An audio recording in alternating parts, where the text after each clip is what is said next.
इतने झूठे, इतने निकम्मे और इतने नाकारा हो सकते हैं?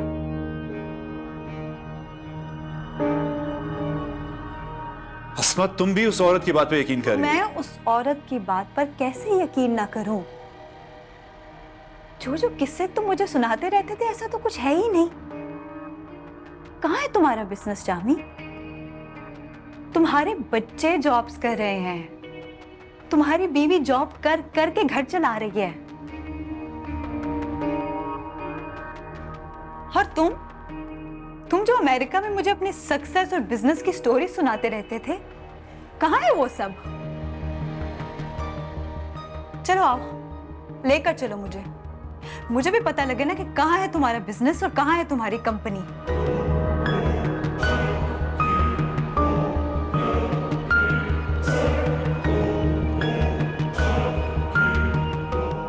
नहीं कुछ बोल पा रहे ना? तुम्हें पता है, उस औरत ने मुझे कहा कि मैं अपने शौहर के साथ बेवफाई कर रही हूँ, और मुझे एहसास हुआ कि वो बिल्कुल ठीक कह रही है। उस औरत की जुर्रत की तुम्हें गाली दे। गाली नहीं है ये जामी। मुझे वहां पे आज बैठे एहसास हुआ है कि मैं अपने शौहर के साथ बहुत जुल्म कर रही हूँ। वो मुझ पे इतना एतमाद करता है और मैं। हम एक दूसरे से मोहब्बत करते हैं। मोहब्बत? कैसी मोहब्बत? मुझे तो समझ नहीं आ रही कि मैं इस मोहब्बत के बारे में क्या सोचूं और क्या समझूं।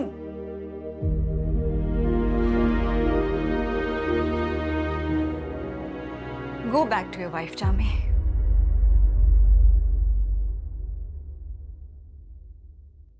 हम अब दोबारा कभी नहीं मिलेंगे। अस्मा नहीं, अस्मा नहीं, नहीं, नहीं, तुम मुझे इस तरह नहीं छोड़ सकती। जामी, मैंने तुम्हें पहले भी बताया था कि मैं अपनी जिंदगी में बहुत खुश हूं। हाँ, मैं तुम्हें मिस जरूर करती हूँ, मगर मेरे शौहर ने मुझे बहुत खुश रखा हुआ है, और मुझे लगा था कि तुमने भी ऐसी ही कामयाबी के साथ अपने बीवी बच्चों को खुश रखा होगा, मगर एक्सट्रीमली डिसअपॉइंटेड। अस्मा, अस्मा मेरी बात सुन। छोड़ो मुझे।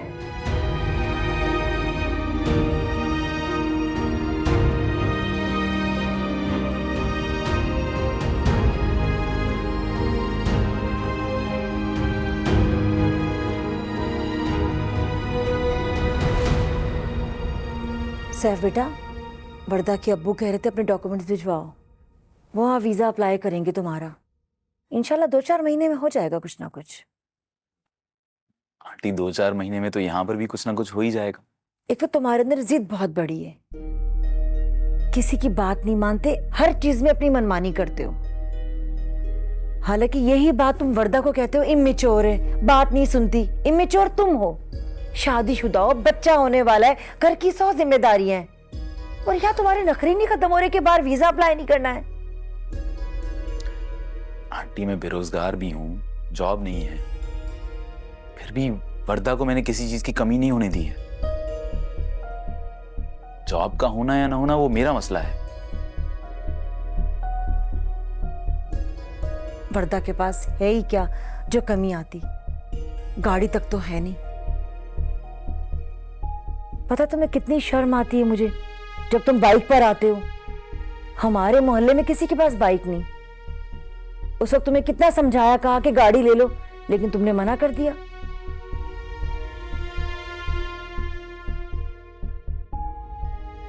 मेरी बच्ची की जिंदगी तो घर के अंदर महदूद होकर रह गई है। मगर खैर, अल्लाह भला करे इसके भाई का। जब से आई है वो इसे घुमाता है, फिराता है, इसका ख्याल रखता है, और मैं भी बहुत ख्याल रखती हूँ इसका। आंटी आप ये बात तो ना कहें, जब मेरे पास गाड़ी थी तो वर्दा के पास खुली छूट थी कहीं भी आने जाने की। अभी भी है, वो नहीं जाती, उसकी मर्जी है। किस पर जाए बताओ? बाइक पे जाए, ऑटो में जाए, या पैदल जाए? ऐसी हालत है इसकी। इसलिए तो मैं इसरार नहीं करता, इसलिए तो वो यहां पर है। वो यहां कंफर्टेबल है, यहां कंफर्टेबल रहे, मुझे इससे कोई मसला नहीं है। देखो सैफ बेटा, कुछ अरसे में नासिर की शादी होने वाली है, उसकी बीवी आ जाएगी। वो आ जाएगी तो 100 सवाल करेगी, मैं किस किस को जवाब दूंगी? तुम्हारी नौकरी नहीं है। आंटी आप कितना दूर का सोचती हैं? मेरी जॉब हो जाएगी, और अगर अभी जॉब नहीं है तो मैं काम कर रहा हूं। मैं यहां पर आकर आपसे कुछ नहीं मांग रहा, या वरदा को आपसे कुछ नहीं लेना पड़ रहा।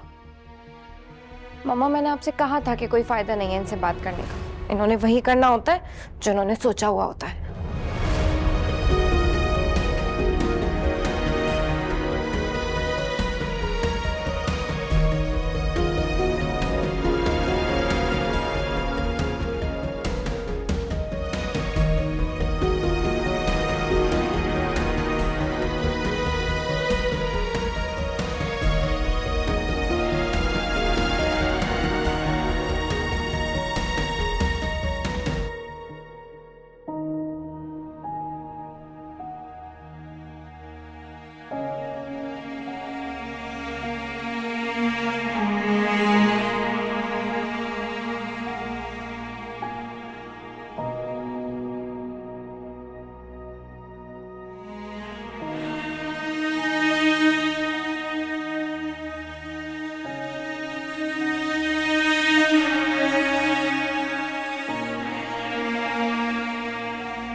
ये रहा अम्मी। चलो। वालेकुम अम्मी। वालेकुम अस्सलाम। आओ बेटा, खाना खा लो। नहीं अम्मी, मैं खाना नहीं खाऊंगा। वर्दा ठीक है? भाड़ में जाए वो। अरे इसे क्या हुआ? पता नहीं। जाके पूछ के आती हूँ, कहीं झगड़ा वगैरह करके तो नहीं आया। क्या हुआ बेटा, सब खैरियत है? खैरियत है। खैरियत है तो परेशान क्यों? झगड़ा हुआ है वर्दा से? अम्मी, झगड़े के अलावा वरदा के साथ मेरा होता क्या है?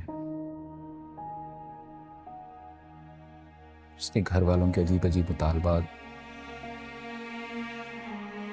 शिकों की एक लिस्ट जो कभी खत्म नहीं होती। मेरी बीवी को मुझसे ज्यादा अपने घर वालों की परवाह है। तो जॉब भी चली गई, तो जो बची कुछ इज्जत थी वो भी खत्म हो गई उनकी नजरों में। अरे तो हो जाएगी जॉब। अल्लाह ताला बहुत बड़ा राज़िक है, वो तुम्हें रिस्क जरूर देगा। और अब तो देखो ना, तुम्हारी जिंदगी में एक नए मेहमान की आमद है, तुम इसकी कफील हो। अम्मी, मेरी बीवी मेरी बिल्कुल भी इज्जत नहीं करती। मेरी किसी भी कंट्रीब्यूशन की कोई मामूली सी भी कदर नहीं है उसकी आंखों में। मैं कुछ भी कर लूं उसके लिए काफी नहीं है।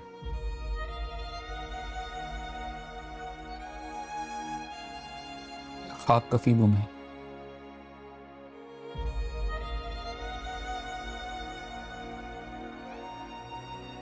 देखो बेटा, हिम्मत मत हारो।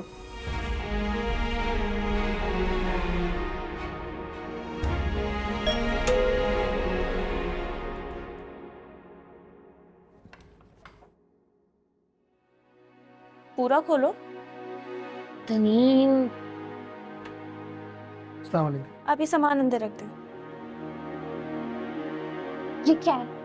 अरे कुछ पुराने कर्टन्स और बेडशीट्स थे, वैसे भी वेस्ट ही जाने थे तो मैंने कहा यहाँ ले आती हूँ।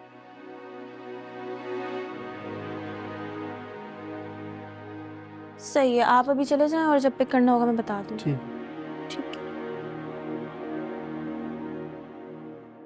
क्यों बकवास कर रही हो? इतना पैसा आ गया है तुम लोगों के पास कि ये अनपैक चीजें फेंक रहे हो? क्यों नई नई चीजें लेके आ रही हो तनीम? अरे तो अभी मैं तुम्हें बताती तो तुम लेती थोड़ी। कितना शुक्रिया अदा करूं मैं तुम्हारी चीजों? किसी चीज का शुक्रिया करने की जरूरत नहीं है, मेरे साथ हेल्प करवाओ। मुझे वैसे भी खाली खिड़कियां अच्छी नहीं लग रही थी। निकालो इसे, ये देखो, ये भी निकालो। प्यारी लगेंगे आप। हाँ। साथ छोड़ना वे हमसे जो भूल हुई है, कुछ तो भूल